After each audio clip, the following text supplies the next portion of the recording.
Assalamu alaikum wa rahmatullahi wa barakatuh. Welcome to online class. I am K. M. Manur Hussain, history English teacher, Kebbi School and College, Dhaka. Present simple tense. নামটা শুনেই চমকে ওঠার মতো। আমরা যাকে present simple tense, আমরা যাকে present indefinite tense বলি, ইন্টারন্যাশনাল তাকে বলা হয় প্রেজেন্ট সিম্পল টেন্স। কি বলেছি? Present simple tense. টেন্স ভাগে বিভক্ত, টেন্স টোটাল 12 ভাগ, অর্থাৎ প্রত্যেকটা টেন্স 4 ভাগে ভাগ করা হয়। হিসাব করলে present simple, present continuous, present perfect, present perfect continuous. Past past মানে পাস্ট টেন্সের ক্ষেত্রে past simple, past continuous, past perfect and past perfect continuous. Future টেন্সের ক্ষেত্রে future simple, future continuous, future perfect and future perfect continuous. Present simple যাকে আমরা বলি, যাকে বিদেশিরা অর্থাৎ ইংরেজি ভাষাভাষীরা প্রেজেন্ট সিম্পল বলে, আমরা তাকে প্রেজেন্ট সিম্পল টেন্সই। ওকে, আসি আমরা সংজ্ঞার দিকে। বর্তমানে কোনো কাজ হয় বা হয়ে থাকে, চিরন্তন সত্য, অভ্যাসগত কাজ, অদূর ভবিষ্যৎ, ঐতিহাসিক বিবরণ, বৈজ্ঞানিক সত্য, সংবাদপত্রের ভাষা, ভাষ্যকারের ধারা বিবরণী ইত্যাদি বোঝালে তাকে প্রেজেন্ট সিম্পল। ওকে, বর্তমানে কোনো কাজ হয় বা হয়ে থাকে, চিরন্তন সত্য, অভ্যাসগত কাজ, অদূর ভবিষ্যৎ, ঐতিহাসিক বিবরণ, বৈজ্ঞানিক সত্য, সংবাদপত্রের ভাষা, ভাষ্যকার ধারা বিবরণী ইত্যাদি বোঝালে তাকে প্রেজেন্ট সিম্পল। ওকে, যেমন আমি সে বই পড়েন, পড়েন ন, he reads a book, he reads আ বুক। সে বই পড়েন, হি রিডস বুক। তারা ফুটবল খেলা করে, করে এ প্রত্যয়, প্রথমটায় ছিল ন প্রত্যয়। তারা ফুটবল খেলা করে, দে প্লে ফুটবল। আমি স্কুলে যাই, আই গো টু স্কুল। তারা ক্রিকেট খেলা করে, দে প্লে ফুটবল। সে ঘুমায়, হি স্লিপস। বাবা বাজারে যায়, যায় এ প্রত্যয়, বা ফাদার গোস টু মার্কেট। তুমি কাজটি করো, ইউ ডু দ্য ওয়ার্ক। ওকে, তোমরা আমার প্রোনাউন্সিয়েশন দেখে হয়তো একটু বিচলিত হবে বা অবাক হবে। আসলে আমি যা বোঝাতে চাচ্ছি তা হচ্ছে এই যে প্রত্যেকটা টিচার তার নিজস্ব টেকনিকে ছাত্রদেরকে শিক্ষা দিয়ে থাকেন। আমরা যখন বিএড করেছি, আমরা যখন এমএড করেছি, আমরা এগুলো শিখেছি যে টিচারকে তার নিজের কৌশলে পড়াতে হয়। আমি এই যে ন প্রত্যয়, এ প্রত্যয়, ই, এ, আমরা এগুলো যোগ করেছি, ও, এগুলো বিষয় নিয়ে আমি কথা বলবো, তুমি একটু পরে বুঝতে পারবে ইনশাআল্লাহ। কর্তাটা যদি থার্ড পারসন সিঙ্গেল নাম্বার হয় তাহলে মূলভাবে সে এস বাই এর যোগ। আমরা পেয়েছি যেমন হি রিডস, তাই না? হি স্লিপস, ফাদার গোস, থার্ড পারসন সিঙ্গেল নাম্বার বলে আমি আমরা ফার্স্ট পারসন, তুমি তোমার সেকেন্ড পারসন, সে তিনি তারা সব বাকি সব third person. Third person single number হলে ভাবের শেষে এস বাই এর যোগ। অক্সিলারি ভাব মূলত প্রেজেন্ট ইনডিফিনিট, মূলত প্রেজেন্ট সিম্পল টেন্সের মধ্যে কোনো অক্সিলারি ভাব নেই, কিন্তু একটা দুটো অক্সিলারি ভাব আমরা কল্পনা করে থাকি, তা হচ্ছে ডু বা ডাজ। এটা ডিসগাইজ অবস্থা থাকে, আমরা এরপরে একটু পরে আরো ভালো করে শিখবো। বাংলা চিনিবার নিয়ম, বাংলা ক্রিয়া শেষে রস্যই, এ, ও, অন্তস্থ, ন, স ইত্যাদি থাকে। ক্লিয়ার? কি থাকে? বাংলা বা চিনি, বাংলা চিনিবার নিয়ম, বাংলা ক্রিয়া শেষে রস্যই, এ, ও, অন্তস্থ, ন, স ইত্যাদি থাকে। Structure, subject plus predicate, subject plus predicate. আমি কি বলেছি? স্ট্রাকচার বলেছি, সাবজেক্ট প্লাস প্রেডিকেট। পৃথিবীর প্রত্যেকটা বাক্যের মধ্যে দুটো জিনিস তুমি পাবে, একটা পাবে সাবজেক্ট, একটা পাবে প্রেডিকেট। একটা বাক্যকে একটা বাক্যকে যদি তুমি কোনো বাক্য whenever you ask any sentence with who, যদি কোনো বাক্য who দ্বারা প্রশ্ন করে, you will get the subject. Whenever ask predicate, predicate tells something about subject. predicate কি করছে? predicate tells something about subject. predicate subject সম্পর্কে তোমাকে কিছু ধারণা দিচ্ছে। ওকে, তাহলে যে করে সে কর্তা, এবং প্রেডিকেট কে? কোনটা প্রেডিকেট? প্রেডিকেট কি করছে? প্রেডিকেট কর্তার সম্পর্কে, কর্তার কর্ম সম্পর্কে, কাজ সম্পর্কে ধারণা দিচ্ছে। ওকে, তাহলে প্রেডিকেটের মধ্যে আমরা পাবো কি পাবো? ভার্ব পাবো, অক্সিলারি ভার্ব পাবো, অবজেক্ট পাবো, কমপ্লিমেন্ট ফ্রেজ পাবো, ইত্যাদি ইত্যাদি পাবো। এবার আসি, এবার আমাদের দৃষ্টিকোণ আমরা কিভাবে বলি? হি রিডস আ বুক। আমরা বলছি প্রথমে সাবজেক্ট বা কর্তা, কর্তা অনুসারে মূল verb, present form plus object. আবার নিচে লিখেছি অবজেক্ট বা এক্সটেনশন বা কমপ্লিমেন্ট ফ্রেজ সর্বদা নাও থাকতে পারে। অবজেক্ট কোন বাক্যকে হোয়াট এবং হুম দ্বারা প্রশ্ন করলে তুমি অবজেক্ট পাবে। কি বলছি? কোন বাক্যকে হোয়াট এবং হুম দ্বারা প্রশ্ন করলে তুমি অবজেক্ট পাবে। এক্সটেনশন মানে হচ্ছে কোন বাক্যকে যখন এক্সটেন্ড করা হয়, বাড়িয়ে লেখা হয়, তখন তাকে এক্সটেনশন বলা হয়। যেমন I play, I read a book, he reads a book, he reads a book everyday, he reads a book everyday in the morning. এটা এক্সটেনশন করা হলো। হ্যাঁ, কমপ্লিমেন্ট মানে হচ্ছে কমপ্লিমেন্ট ফ্রেজ যখন কোন বাক্যকে কমপ্লিট করার জন্য আরো একগুচ্ছ শব্দ গ্রহণ করা হয়, তখন তাকে কমপ্লিমেন্ট ফ্রেজ বলা হয়। ওকে, তাহলে আমরা দেখতেছি যে বাংলা কি এসেছে? রস্যই, এ, অন্ত্যেষ্ঠ, ও, ন, স ইত্যাদি থাকবে। আমাদেরকে এগুলো দেখে বের করতে হবে। আসি প্রেজেন্ট সিম্পল টেন্সের সি দ্য ডিফারেন্স। আমরা বলেছিলাম চিরন্তন সত্য, অভ্যাসগত কাজ, অদূর ভবিষ্যৎ, ঐতিহাসিক বিবরণ, বৈজ্ঞানিক সত্য, সংবাদপত্রের শিরোনাম।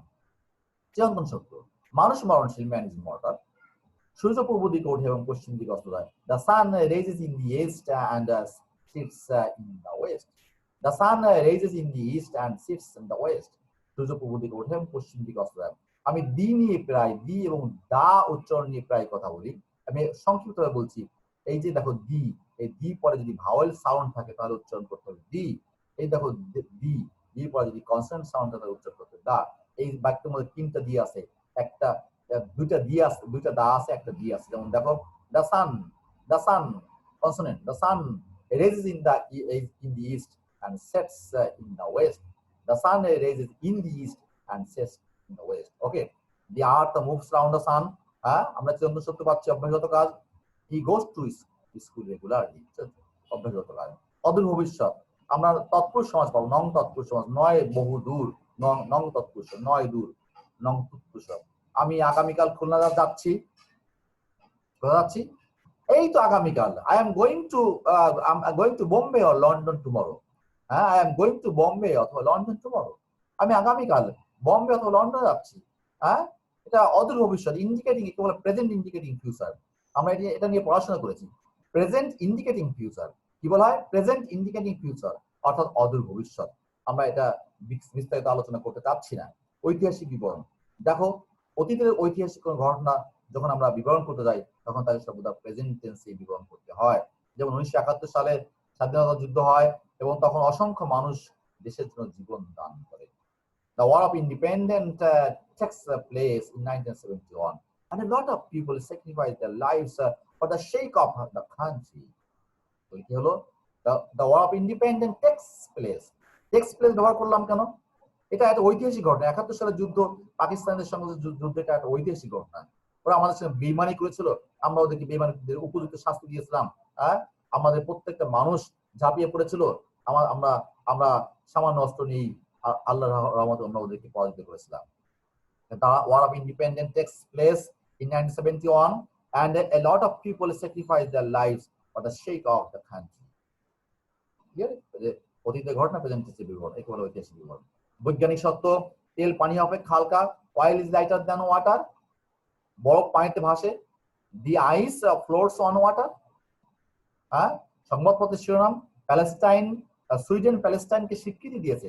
Sweden রিকগনাইজেস Palestine, Sweden রিকগনাইজেস Palestine, Sweden Palestine স্বীকৃতি দিয়েছে। ওকে, নেক্সট ক্যারিয়ার। এবার মজার দিকে চলে আসছি। প্রত্যেকটি মূল ভাবের মধ্যে সর্বদা ডু বা ডাজ লুকায়িত থাকে। প্লিজ ভালো করে খেয়াল করবে। যেমন go, do plus go, play, do plus play, do, do plus do, হ্যাঁ, goes, does plus go, does, does plus do, has, does plus have, has থাকলে does plus have, have, do plus have. দেখো আমরা এখানে কয়েকটা বাক্য দিয়েছি, negative করতে হবে। I go to school, negative করলে কি হয়? I do not go to school. এই গোর মধ্যে ডু লুকাই দোষ, গোর মধ্যে ডু লুকাই দোষ, ডুকে নিয়ে আসছি। এটা they play football, and negative play, they don't play football, they don't play football. He goes home, he does not go home. আমরা নেগেটিভ করছি। He has a pen, he does not have a pen, he does not have a pen. I have a cow, I have no cow, I have no cow. Okay, আমরা দেখতে পেলাম প্রত্যেকটা ভাবের মধ্যে do লুকায়িত। এখন দেখতে পাই 1 নম্বর, 2 নম্বর এবং 5 নম্বরে আমি কিছু লিখেছি ডান পাশে ব্র্যাকেটে, যে I go to school, negative করেছি I do not go to school. হ্যাঁ, ব্রিটিশরা, ইউকে ব্রিটিশ ভাষাভাষী, তারা ডু নট ব্যবহার করে, তার কোনো কন্ট্রাকশন ব্যবহার করে না। দেখো 2 নম্বর দিয়ে প্লে ফুটবল লিখছে দি ডোন্ট প্লে ফুটবল, এটা ইউএসএ অর্থাৎ আমেরিকানরা সর্বদা কন্ট্রাকশন ব্যবহার করে। লাস্টে দেখো আই হ্যাভ এ কাউ, আমি লিখেছি আই হ্যাভ নো কাউ। দেখো ব্রিটিশরা নো দিয়ে কাজ করার চেষ্টা করে, এটা হচ্ছে ব্রিটিশদের ইংলিশ, তাই ওরা ওভাবে করে। আমেরিকানরা কি করেছে, তাদের ইংলিশ পার্থক্য এনেছে, ডন্ট ব্যবহার করেছে। Okay, next carry on. Present simple tense, interrogative. I go to school. Do I go to school? They play football. Do they play football? So football হবে এটা, do they play football হবে, cricket লেখা হয়েছে football হবে।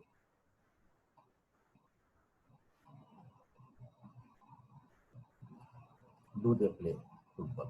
ওকে, বুঝতে পেরেছো? হ্যাঁ, আমরা আসি। He sleeps. Does he sleep? Father goes to market. Does father go to market? You do the work. Do you do the work? Okay, next simple present টেন্সের আমরা আরেকটু জিনিস দেখি, মজার বিষয়। যখন কোনো মেইন ভার্ব থাকবে না, তখন am, is, are, have, has ই মেইন ভার্ব হিসেবে কাজ করে। যেমন আমি একজন কবি, আই এম এ পোয়েট, দেখো আন্ডারলাইন এম। তুমি একজন ভালো গায়ক, you are a good singer, are main verb হিসেবে কাজ করছে। সে একজন ভালো ছাত্র, he is a good student, is. আমরা ছাত্র, উই আর স্টুডেন্টস।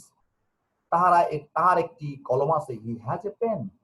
হ্যাঁ, he has a pen, he has a pen, তাহার একটি কি আছে, কলম আছে। এরপরটা কি আছে, নেক্সট কোশ্চেনটা, নেক্সট কোশ্চেন আমরা কি দেখতে পাচ্ছি, যে আমার একটি গরু আছে, I have a cow, I have a cow. তাহলে আমরা কি দেখতে পাচ্ছি, আমরা দেখতে পাচ্ছি যখন কোনো মেইন ভার্ব থাকে না, তখন am, is, are, have, has, এগুলো মেইন প্রেজেন্ট টেন্সের ক্ষেত্রে মেইন ভার্ব হিসেবে কাজ। ওকে, তাহলে আমি আবার বলছি, বর্তমানে কোনো কাজ হয় বা হয়ে থাকে, চিরন্তন সত্য, অব্যয়গত কাজ, অদূর ভবিষ্যৎ, ঐতিহাসিক বিবরণ, বৈজ্ঞানিক সত্য ইত্যাদি বোঝাতে তাকে প্রেজেন্ট সিম্পল টেন্স বলে। বাংলা কি এসেছে, কি থাকে, রস্যই, ও, অন্ত্যেষ্টা, ন ইত্যাদি থাকে।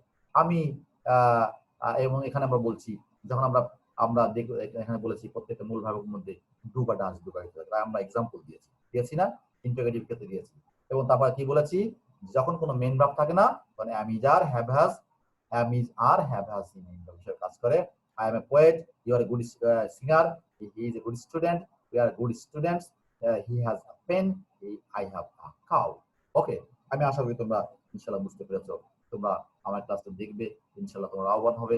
আমি তোমাদেরকে বলেছি আমার class ongoing class, our class will continue. If it is like, please subscribe our channel. Wish you good luck. Next class on past simple tense. Assalamu alaikum wa rahmatullahi wa barakatuh.